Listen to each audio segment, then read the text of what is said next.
ಸಮಾಜದ ಎಲ್ಲ ಸಮಸ್ಯೆಗಳಿಗೆ ಭಗವದ್ಗೀತೆಯಲ್ಲಿ ಪರಿಹಾರವಿದೆ. ಅದರ ಸಂದೇಶವು ದೇಶ ಹಾಗೂ ಪ್ರಪಂಚದ ಮೂಲೆ ಮೂಲೆಯನ್ನು ತಲುಪಬೇಕು ಎಂದು ಕೇಂದ್ರ ಗೃಹ ಸಚಿವ ಅಮಿತ್ ಶಾ ಹೇಳಿದರು. ಹರಿಯಾಣದ ಕುರುಕ್ಷೇತ್ರದಲ್ಲಿ ನಡೆಯುತ್ತಿರುವ ಅಂತಾರಾಷ್ಟ್ರೀಯ ಗೀತಾ ಉತ್ಸವದಲ್ಲಿ ಸಂತ ಸಮ್ಮೇಳನವನ್ನು ಉದ್ದೇಶಿಸಿ ಅವರು ಮಾತನಾಡಿದರು.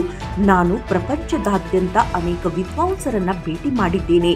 ಪ್ರಪಂಚದ ಎಲ್ಲ ಸಮಸ್ಯೆಗಳಿಗೆ ಭಗವದ್ಗೀತೆಯಲ್ಲಿ ಸಾರಿರುವಂತಹ ಸಂದೇಶದಲ್ಲಿ ಪರಿಹಾರವಿದೆ ಎಂದು ಎಲ್ಲರೂ ನಂಬುತ್ತಾರೆ ಎಂದು ಅವರು ತಿಳಿಸಿದರು.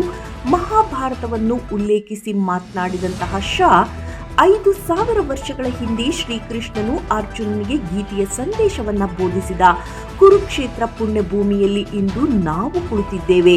ರಕ್ಷಣಾ ಕ್ಷೇತ್ರಕ್ಕೆ ಸಂಬಂಧಿಸಿದವರು ಒಳಗೊಂಡಂತೆ ಕೆಲವು ಬುದ್ಧಿಜೀವಿಗಳು ಭಗವದ್ಗೀತೆಯ ಸಂದೇಶವನ್ನು ಎಲ್ಲೆಡೆ ಹರಡಲು ಯಶಸ್ವಿಯಾಗಿದ್ದಾರೆ.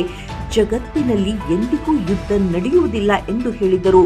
ನಾನು ಜೀವನದಲ್ಲಿ ಅನೇಕ ಏರಿಳಿತಗಳನ್ನು ಕಂಡಿದ್ದೇನೆ.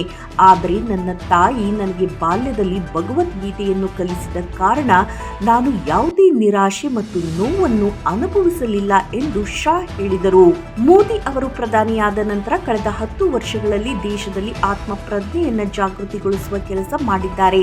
ದೇಶದ ಸಂಸ್ಕೃತಿಯನ್ನ ಸದಾ ಮುಂದಕ್ಕೆ ಕೊಂಡೊಯ್ಯಬೇಕು ಎಂಬ ನಂಬಿಕೆಯೊಂದಿಗೆ ಬಿಜೆಪಿ ತನ್ನ ಚುನಾವಣಾ ಪ್ರಣಾಳಿಕೆಗಳನ್ನು ಹೊರತಂದಿದೆ ಮತ್ತು ಅದನ್ನು ಮಾರ್ಗದರ್ಶಿ ಶಕ್ತಿಯಾಗಿ ಇಟ್ಟುಕೊಂಡು ಸರ್ಕಾರ ನೀತಿಗಳನ್ನು ರೂಪಿಸಿದೆ ಎಂದು ಅವರು ತಿಳಿಸಿದರು.